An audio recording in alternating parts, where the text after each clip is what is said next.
Praise the lord. ప్రభువైన యేసుక్రీస్తు నామములో మీకందరికీ శుభములు, పునరుత్థాన దిన దీవెనలు మనకందరికీ కలుగునట్లుగా దేవుణ్ణి ప్రార్థిద్దాం. దేవుడు గత మాసమంతా కూడా కాపాడి మరొక నూతన మాసంలోనికి మనల్ని తీసుకొని వచ్చాడు. ఎంత గొప్ప దేవుడు కదా! అద్వితీయుడైనటువంటి దేవుడు, ఆశ్చర్యకరుడైనటువంటి దేవుడు.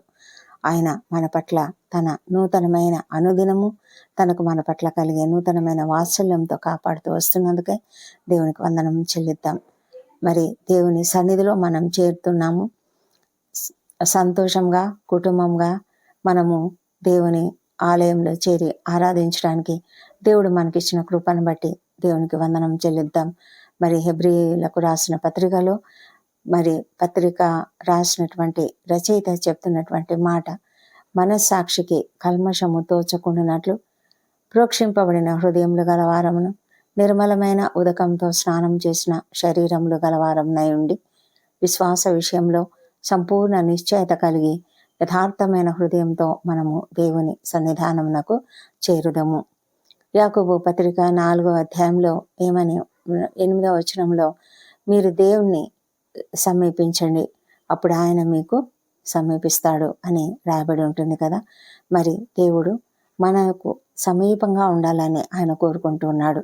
మనం ఆయన దగ్గరికి వెళ్తే ఆయన మన దగ్గరికి వస్తాడు. మరి మనము ఆయన దగ్గరికి వెళ్ళడానికి సిద్ధంగా ఉన్నామా? ఆదివారం అనేది కేవలం విశ్రాంతి దినం మాత్రమే కాదు, కానీ అది దేవునితో మన సంబంధాన్ని పునరుద్ధరించుకునే ఒక పవిత్రమైన దినముగా ఉన్నది.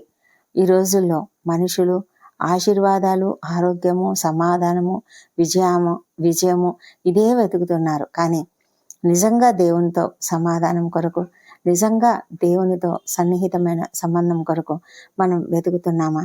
అది మనము గమనించాలి.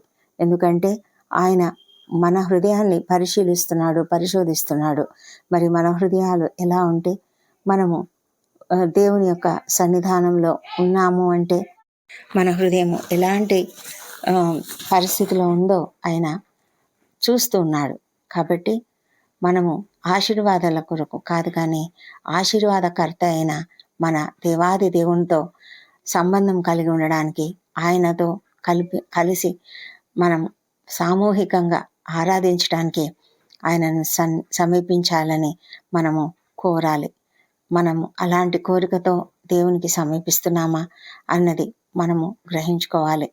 దేవునికి సమీపించడం అంటే అది ఆయన బలవంతంగా మన దగ్గరికి రాడు. మనము ముందుగా దేవుని దగ్గరికి వెళ్ళాలి. ఎందుకంటే ఆయన మనకు ఒక ఫ్రీ విల్ ఇచ్చి ఉన్నాడు. కనుక మనము ఆయనను కోరుకున్నట్లయితే ఆయన మనతో దగ్గరగా ఉండడానికి చాలా ఇష్టపడతాడు. మరి మనము దేవుని సమీపించాలంటే ప్రార్థన ద్వారా దేవుని సమీపించగలము, వాక్య ధ్యానం ద్వారా దేవుని సమీపించగలము. అలాగే హృదయపూర్వక ఆరాధన ద్వారా మనము దేవునితో సన్నిహిత సంబంధం కలిగి ఉండగలం. సమీప సంబంధము ఎప్పుడైతే మనం కలిగి ఉంటామో అది మనలో మార్పును తీసుకువస్తుంది. ఎప్పుడైతే మోషే దేవునితో మాట్లాడుతూ సమయం గడిపాడో అతని ముఖము ప్రకాశించినట్లుగా మనం చూస్తాం కదా. మరి ఆయన సన్నిధి మన ఆలోచనలను, మన మాటలను, మన జీవితాన్ని మార్చివేయగలదు. కాబట్టి దేవుని సన్నిధిలో మనం నిజమైన సమాధానం పొందుకుంటాము. ఈ లోకం ఇచ్చే సంతోషము అదంతా కూడా తాత్కాలికమైనది.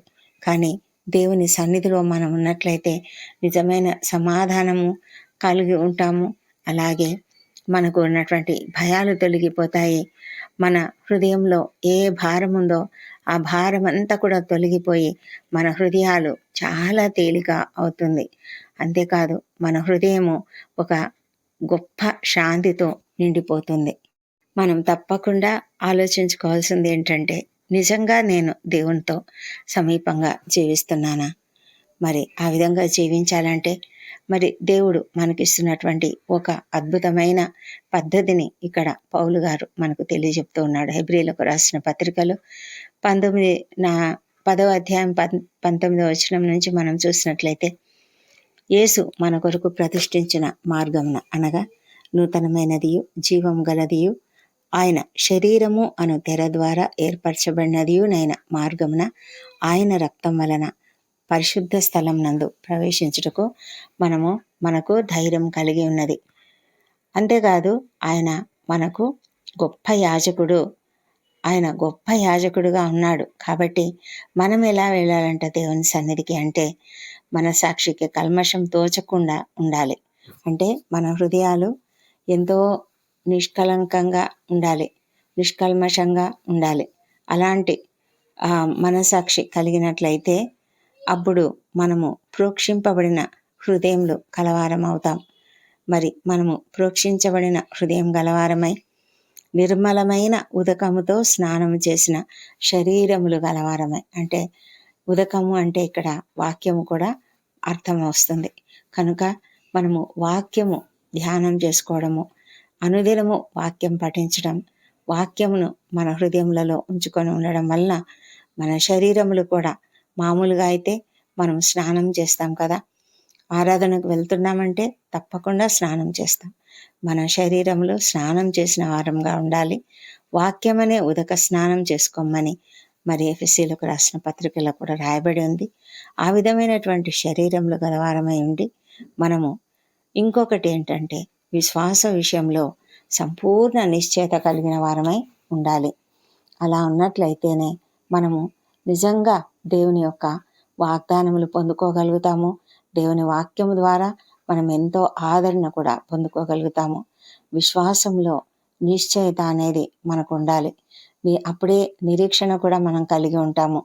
కాబట్టి అలాంటి విశ్వాసం కలిగిన వాళ్ళమై యథార్థమైన హృదయంతో మనం దేవుని సన్నిధానమునకు చేరుదము అని చెప్తూ ఉన్నాడు ఇక్కడ రచయిత. మరి అలాంటి గొప్ప అద్భుతమైన అనుభూతిని కలిగినటువంటి వారమై మనము నిజంగా ఎంత సిద్ధపడాలో చూడండి. అందుకే మనము చాలాసార్లు ఆదివారంకు ముందు రోజే సిద్ధపడవలసినటువంటి పరిస్థితి ఉన్నది. మరి స్త్రీలు పెందలకడ సమాధిని దర్శించడానికి ముందుగానే సిద్ధపడ్డారు. అయితే మనము సజీవుడైన దేవునిని ఆలయంలో కలుసుకోవడానికి ఎంతగా సిద్ధంగా ఉండాలి కదా. వాళ్ళైతే మృతులలో దేవుణ్ణి వెతుకుదామని బయలుదేరుతున్నారు. కానీ మనం అలా కాదు. మనము సజీవుడైనటువంటి దేవుణ్ణి మనం వెతకడానికి వెళ్తున్నాము. ఆయన సన్నిధిలో ఆనందం పొందడానికి వెళ్తున్నాము. ఆయన వాక్యము ద్వారా మనము వాగ్దానాలు పొందుకోవడానికి వెళ్తున్నాము. మనము నెమ్మదిని పొందుకోవడానికి వెళ్తున్నాము. ఆశీర్వాదములు పొందుకోవడానికి వెళ్తున్నాం. మన హృదయాలను కుమ్మరించుకోవడానికి వెళ్తున్నాం. అలాంటి గొప్ప కృప మనం కలిగి మనం నిజమైనటువంటి యథార్థమైన హృదయంతో, నిజమైన ఆరాధనతో మనం దేవుని సన్నిధానంలో గడపడానికి దేవుడు మనకు కృప అనుగ్రహించునుగాక. దేవుడి కృపావార్తను దీవించునుగాక. ప్రార్థించుకుందాం. పరిశుద్ధుడైన దేవ, ప్రేమగల మా పరలోకపు తండ్రి, నీకు వేలాది వేల స్తోత్రములు. మా తండ్రి, ఈ పవిత్రమైన ఆదివార దినాన్ని మాకు అనుగ్రహించినందుకు నీకు వందనాలు చెల్లించుకుంటున్నాము. తండ్రి, నీకు ఎంతగానో కృతజ్ఞతాస్తుతులు. ఎందుకంటే గత మాసమంతా కూడా కాపాడి మరొక నూతన మాసంలో మమ్మల్ని ప్రవేశపెట్టారు నాయన. ఎంతగానో మీరు మమ్మల్ని కాపాడారు. మా యొక్క పనులన్నీ అనేక విషయాలలో మేము జయం పొందుకున్నాము. ఒకవేళ దుఃఖకరమైన సంఘటనలు కూడా ఏమైనా జరిగి ఉండవచ్చు. అయితే నాయన, ప్రతిసారి కూడా మీరు మాకు తోడుగా ఉన్నారు. ఆ విషయంలోనైనా మేము ఎంతగానో నిన్ను స్తుతిస్తున్నాము. నీ కాపుదల, నీ భద్రత, నీ సన్నిధి మాతో ఉన్నందుకే మేము ఈ లోకంలో ఈ విధంగా సంతోషంగా జీవించగలుగుతున్నాం తండ్రి. మా తండ్రి దేవా, ఈరోజు మా హృదయాలను నీ సన్నిధిలో మేము కుమ్మరించుకుంటూ నీ సన్నిధిలో నీకు ఆరాధన సమర్పిస్తున్నాము. అందుకే తండ్రి, సమాజంగా కూడుట మానుకోవద్దని మరి ఈ హెబ్రీ గ్రంథ రచయిత చెప్పినట్లుగా తండ్రి, మేము ఎల్లప్పుడూ కూడా నిన్ను ఆరాధించుటకు సమాజంగా కూడుకొనులాగున మాకు సహాయం చేయండి. ఒకరినొకరు హెచ్చరించుకొనులాగున మాకు సహాయం చేయండి.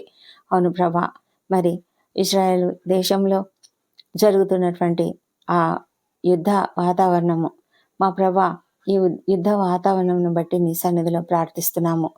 మా ప్రభా, నీ చిత్తము, నీ ఇష్టము, నీ యొక్క ప్రణాళిక, దాని చొప్పుననే సమస్తం జరుగుతున్నదని మేము నమ్ముతున్నాము తండ్రి. ప్రతి సమయంలో, ప్రతి పరిస్థితిలో కూడా మీరు తోడుగా ఉండండి. నీ ప్రజలను నీవు రక్షించే దేవుడవు. మరి వారి యొక్క ఆలోచనలు అన్నీ కూడా నీ చిత్త ప్రకారమే జరుగుతున్నాయని మేము నమ్ముతున్నాము. మా ప్రభా ఆ పరిస్థితులన్నిటిని కూడా మీరు మార్చివేయగలరు, సమాధానం ఇవ్వగలరు తండ్రి. అక్కడ సమాధానకరమైన పరిస్థితులను మీరు ఏర్పరచగలరు. అయితే ప్రభా సమస్తము నీ చిత్తానుసారంగా జరిగించమని వేడుకొంచున్నాము. మా ప్రభా అనేక మార్లు మేము ఈ లోకపు పనులలో బిజీ అయిపోయి తండ్రి ప్రభా నీ సన్నిధిలో మేము సమయం గడపక ఒకవేళ మేము ఈ గత వారం అంతా కూడా గడిపామేమో, మమ్మల్ని క్షమించమని వేడుకొంచున్నాం తండ్రి. మేము ఇంకా నీకు దగ్గరగా జీవించడానికి సహాయం చేయండి. ఈ యుద్ధ వాతావరణం చూస్తూ ఉంటే మా ప్రభా నీ యొక్క రాకడ, రహస్య రాకడ ఎంతో దగ్గరలో ఉందని అనిపిస్తూ ఉన్నది ప్రభా. మా జీవితాలలో మేము నీకు నీకు నిజమైన బిడ్డలుగా తండ్రి, నిజమైనటువంటి క్రైస్తవులుగా, నిన్ను అంగీకరించినటువంటి క్రైస్తవులుగా మా తండ్రి దేవ మమ్మలను మీరు లేవనెత్తి మమ్మల్ని నడిపిస్తారని నమ్ముతున్నాం ప్రభా. మీకు స్తోత్రం చెల్లిస్తున్నాము. ఎత్తబడే సంఘంలో మేమందరం ఉండడానికి సహాయం చేయమని వేడుకొంచున్నాం నాయన. మా ప్రభా ఎవరెవరైతే ఇంకా నీ దగ్గరికి రాలేదో, ఇంకా నిన్ను అంగీకరించలేదో అలాంటి బిడ్డలందరినీ కూడా జ్ఞాపకం చేసుకుంటున్నాము. వారి హృదయ కాఠిన్యమును తొలగించండి, వారిలో ఉన్నటువంటి అలసత్వంను తొలగించండి, వాళ్ళలో ఉన్న అహంకారాన్ని తొలగించండి, గర్వమును తొలగించండి. మాకు దేవుడు అవసరం లేదని అనుకునే వాళ్ళు ఎంతోమంది ఉన్నారు ప్రభా. అలాంటి వారిని తండ్రి దయ ఉంచండి ప్రభా, వారి హృదయాలను కదిలించండి. మరి ప్రభా నీ పరిశుద్ధ ఆత్మని కార్యమును జరిగించండి నాయన. ప్రతి ఒక్కరు నిన్ను తెలుసుకొని లాగున సహాయం చేయండి. వారి మనోనేత్రాలను తెరవండి నాయన. నీ సన్నిధికి వారు రాగలుగుటకు సహాయం చేయమని నిన్ను ప్రార్థించి అడుగుతుంటున్నాం తండ్రి. మా దేవా తండ్రి, నీకు సమీపంగా మేము నడుచుకోవడానికి మాకు సహాయం చేయండి. మా కుటుంబాలన్నింటిని కూడా ఆశీర్వదించమని ప్రార్థిస్తున్నాం తండ్రి. ఎవరెవరైతే నాయన కష్టంలలో ఉన్నారో, ఇబ్బందులలో ఉన్నారో, సమస్యలలో ఉన్నారో తండ్రి, అలాంటి వాటిని అందరినీ కూడా జ్ఞాపకం చేసుకుంటున్నాము తండ్రి. అందరూ కూడా కుటుంబంగా వచ్చి నీ సన్నిధిలో తమ హృదయాలను వినవించుకుంటున్నారు, తమ హృదయాలను కుమ్మరించుకుంటున్నారు. మా ప్రభా వారందరి జీవితాలలో కూడా వారు అడుగుతున్నటువంటి ఆ యొక్క సమాధానముల కొరకు, దేని కొరకై వాళ్ళు వేచి ఉన్నారో తప్పకుండా వాటికి జవాబులు అనుగ్రహించమని ప్రార్థిస్తున్నాం తండ్రి. అనేక సమస్యలతో బాధపడేవారు ఉన్నారు. నిరుద్యోగ సమస్య, మరి ఆ సమస్య నుంచి విడుదల, అప్పుల సమస్య నుంచి విడుదల, ఆర్థిక పరిస్థితుల నుంచి ప్రభా మరి ఎంతో వేదనతో మరి చాలా కష్టపడుతూ రోజు గడిచేదే కష్టంగా అన్నంత పరిస్థితులలో ఎంతోమంది ఉన్నారు ప్రభా. అలాంటి వారిని అందరినీ కూడా మీరు దీవించి వారికి మీ యొక్క కృపను అనుగ్రహించి వారి పరిస్థితులన్నీ మార్చివేయమని ప్రార్థిస్తున్నాం ప్రభా. ఎంతమంది అయితే నాయన మరి కుటుంబాలలో ఉన్న సమస్యల గురించి నీ సన్నిధిలో అడుగుతున్నారో వారికి అందరికీ తప్పకుండా జవాబు అనుగ్రహించండి. కలతలతో మనస్పర్ధలతో జీవిస్తున్న ప్రతి కుటుంబాన్ని కూడా మీరు ఐక్యం చేయమని ప్రార్థిస్తున్నాం. ముఖ్యంగా ప్రభా మరి సాతానుడు భయంకరంగా కుటుంబాలపై దాడి చేస్తుంటుండగా ఆ సమస్యలన్నీ తండ్రి అలాంటి పరిస్థితి రాకుండా సాతాను క్రియలను యేసు నామములో లయం చేస్తున్నాము. మా ప్రభానైనా ప్రతి కుటుంబంలో ప్రతి ఒక్కరిని కూడా దీవించండి. రోగులైన వారికి స్వస్థత దయచేయండి. తీవ్రమైన అనారోగ్యంతో బాధపడుతూ హాస్పిటల్స్లో ఉన్న వారికి వెంటనే స్వస్థత అనుగ్రహించండి. మీరు స్వస్థపరిచే దేవుడు తండ్రి. మా ప్రభా సహాయం చేయమని వేడుకొంచున్నాం. మా తండ్రి దేవ, ఇంకా అనేకమైన భారములు కలిగినటువంటి వారు, హృదయములలో భారం కలిగినటువంటి వారు ఎంతమంది ఉన్నారు. వారు నీ సన్నిధిలో మొరపెట్టుకుంటున్నారు తండ్రి. వారికి తప్పకుండా సమాధానం అనుగ్రహించమని వేడుకొంచున్నాము. నిరాశలో ఉన్నటువంటి వారికి నూతనమైన నిరీక్షణను అనుగ్రహించమని వేడుకొంచున్నాం తండ్రి. మా తండ్రి దేవ, ప్రతి ఒక్కరి జీవితం మార్పు ఉన్నట్లుగా మార్పును దయచేసే ఒక గొప్ప వాక్యమును, సందేశమును మీరు అనుగ్రహించండి. సేవకులను అందరినీ ఆశీర్వదించండి. వారిని తండ్రి మీ యొక్క ఆత్మచేత అభిషేకించమని ప్రార్థిస్తున్నాము. వారిలో నాయన నీ యొక్క ఆత్మను ఉంచండి. మా తండ్రి వారి నోటిని నీ బూరగా వాడుకొనమని ప్రార్థిస్తున్నాము. మా ప్రభా తండ్రి, అనేక హృదయాలను సంధించగలిగే వాక్యము వారు వెలువడించినట్లుగా సహాయం చేయమని వేడుకొంచున్నాము. మా ప్రభా తండ్రి, ఎంతమంది పరిచర్యలో పాల్గొంటున్నారో వారందరినీ కూడా దీవించండి. మా తండ్రి, మరి అనేక రకాల పరిచర్యలు జరుగుతుంటుండగా ప్రతి పరిచర్యను కూడా మీరు ఆశీర్వదించి అభివృద్ధి చేయమని వేడుకొంచున్నాము. పల్లెలలో, అనేక ప్రాంతాలలో, మారుమూల ప్రాంతాలలో నీ వాక్యమును ప్రకటిస్తున్న సేవకులను మీరు ఆశీర్వదించండి. వారి కుటుంబాలను మీరు ఆశీర్వదించండి ప్రభా. వారికి ఉన్న సమస్యలు తీసివేసి సంపూర్ణమైన ఆరోగ్యమును ప్రభా మీరు అనుగ్రహించమని వేడుకొంచున్నాము. మా ప్రభా ప్రతి ఒక్కరు నిన్ను తెలుసుకునే రోజును త్వరగా రానివ్వండి. మా తండ్రి, నీవు ప్రభా నీ రాకడ అనేకుల కొరకు ఆలస్యం చేయబడుతుంటుండగా తండ్రి మరి ప్రభా మీరు కనికరించండి. ముఖ్యంగా ప్రభా ప్రస్తుతం పరిస్థితులు, ఈ లోకంలో ప్రపంచంలో జరుగుతున్న అనేకమైన మార్పులు, అనేకమైన పరిణామాలు చూస్తుంటే మరి ప్రభా మరి నీ రాకడ చాలా దగ్గరగా ఉందని మాకు అర్థమవుతున్నది. మేము సిద్ధపడి ఉండడానికి సహాయం చేయమని వేడుకొంచున్నాం నాయన.